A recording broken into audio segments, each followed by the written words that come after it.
Gentlewoman from New York, Ms. Maloney, for 5 minutes. Thank you. Thank you, Mr. Strzok. For months, the Republicans have increasingly used their congressional oversight authority to undermine Special Counsel Mueller's investigation.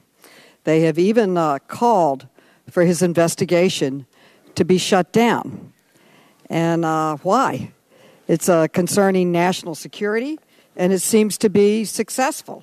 The special counsel has now obtained 5 guilty pleas and indicted 18 others. And included in these indictments and confessions and guilty pleas, Michael Flynn pled guilty to lying to the FBI. Rick Gates pled guilty to conspiring against our country. George Papadopoulos pled guilty to making false statements to our country and the FBI. So I'm not exactly sure what the Republicans want to shut down. Do they want to shut down the special counsel's upcoming trials against campaign manager Paul Manafort? One of these trials is scheduled to begin here in Virginia, in the Eastern District of Virginia, later this summer. And related to it, on February 22nd, a grand jury in Virginia approved a set of 32 counts of tax, financial, and bank fraud charges against Mr. Manafort. And on February 16th, a federal grand jury in the District of Columbia separately approved 5 other charges against Mr. Manafort and Mr. Gates, including, and I quote, conspiracy against the United States, end quote. And in this indictment that is coming forward, I'd like to quote from it.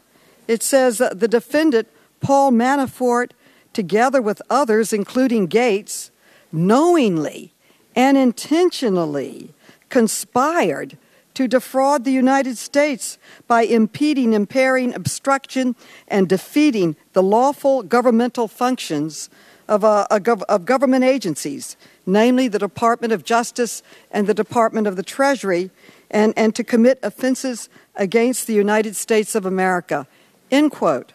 Now, since this indictment, Gates has pleaded guilty, and he's now cooperating. And included in his statement of offense, quote, Manafort engaged in a variety of criminal schemes. And Gates, as part of that work for Manafort, knowingly and intentionally conspired to assist Manafort in criminal schemes, end quote. So I'd like to ask you, Mr. Strzok, to be clear. Mr. Gates is swearing under oath that he's in his guilty plea that he conspired with Mr. Manafort in criminal activity. Is that correct from what I'm reading? Ma'am, I'm not familiar with this statement of facts, but I'll stipulate to what you're reading. Okay. So in a few weeks, Mr. Manafort's trial date is set to begin, and the special counsel team of prosecutors will present their evidence. And I cannot imagine how anyone in this body or in this country, with the exception of Mr. Manafort and his co-conspirators, would ever want in any way, shape, or form to halt this trial from going forward. Can you think of any reason why anyone would want to halt this trial from going forward, Mr. Strzok? I'm not aware of any. Thank you, and I yield back.